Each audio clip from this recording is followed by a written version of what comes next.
A lot of what we are talking about here with peptides, with these innovative, advanced supplements, people feel they're either for biohackers or bodybuilders or like kind of wellness geeks out there that are really, trying to optimize their health. But, a lot of what you've done in the world I live in is chronically ill people. Again, that's the majority. 60+% are living with a chronic illness. And that's only going up. How do you see these, or let me say this, are there any cases that stick out to you from your practitioner that you've heard on chronically ill patients who are taking these supplements and oral peptides that saw great improvement? Wow, where do I begin? Mm, I think you hit on the backbone of the why of Healthgevity, right? Our idea, and this is, if you're listening, if you haven't read David Sinclair's book yet, or Tony Robbins' Life Force, or even Dr. Mark Hyman's latest book, these are incredible people that are talking about or raising awareness on aging being one of the biggest influencers of chronic disease. yeah. And so, how do we harness the hallmarks of aging? How do we reset the speed of how we're aging? And it starts with our health of our cells. And so, we look at things like cellular senescence and telomere and autophagy and geroprotection, all these big words. A couple of things that really hit on is immunosenescence, cellular senescence. We've had some providers looking at these things like senolytics, right? Cellular senescence, our product's called Rejuvenate, but doing this 2 days on, 2 days off, non-responders to biologics and steroids and autoimmune cases, this was a big difference, right? It's resetting our immune system, for lack of better analogy, right? So I think a lot of it's unknown of why these unique stacks are impacting the level they are. But I think what we're seeing as an advanced healthcare practitioner, adding in these on top of what they already were doing, it's upgrading the outcome. It's speeding along the results. Or once they've gotten somebody healthy in a better place, well, how do you maintain that long term? I mean, it's a constant struggle, right? We're always looking at how do we just better equip somebody to stay where they're at when they've achieved the health that they've wanted or been seeking for so long. And so it's never like let's move something, happy it goes, and then get back to what you were doing, right? That's why a lot of diets fail. Yeah. People are happy where they're at, and then they go back to those old habits. So it's again looking at equipping ourselves short term, long term with nutrients, peptides, and other activities long term to keep us where we're at. Where do you see the future of this going? Like, what are you excited about next? I'm sure you're producing new products as we speak. I'm sure I saw you kind of launched a new one recently that you're excited. But where do you see this kind of extending to? And are you a little bit concerned that they may want to regulate this more and more as they've done with compounding pharmacies? Yeah, listen, I hope they do. I hope there are guidelines that are clear that can be followed, because we're all for that. Because there's some people that are out there marketing certain things that not really backing it up. So Yeah. we're always for better policies for quality control.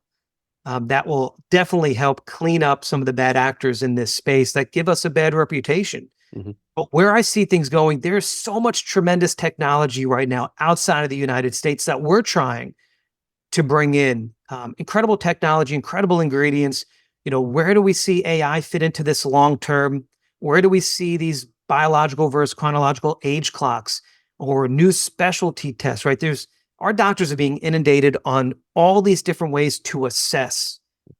When is it too much, right? How do you interpret all these, the role of genetics, the role of your CBC, CMP, and glucose, and the lipoproteins or CRP? We can talk about all these biomarkers, but at the end of the day, it is incredible where we see the natural products industry going and its role long term into health. And I'm excited to be part of it. I'm excited to have to be back in the future sharing some new updates and with your listeners for sure. Yeah, awesome. And what's your favorite product? I gotta put you on the spot here. You got to have a favorite in your own line, right? What's the one you're most excited to use every day? It's hard to say one. We've got a small portfolio as you spoke about.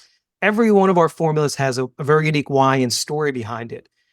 So I would say it's never just one, but if I had to be put on the spot and say one right now, I'm leading heavily on the brain boost. Mm. We have some major decisions happening over the next, that's impacting the now and the next 3 to 5 years of Healthgevity. So to have some extra firepower in the brain to make sure we're making the right decisions, juggling a lot of incredible opportunities that we're grateful for. If I just had to pick one, it's that one at this point today. I am with you on that. I've often said this, that time is not our most valuable resource. That's a resource we all share the same amount of. It's our ability to focus and the vitality we have. If we have 24 hours and we can't really focus with it and we don't have the vitality to enact what we want to do and be productive and see through amazing things, what does it matter? Your 24 hours won't be used. It's how efficient you could be. And that really comes down to that organ in your head, the most complex object in the known universe is the brain, and how do we optimize that? So I'm with you on that. Outside of supplements, which you're obviously an expert on, what are some of the health things that you're doing? What would be your tip for people out there trying to optimize your health outside of taking the Healthgevity supplements?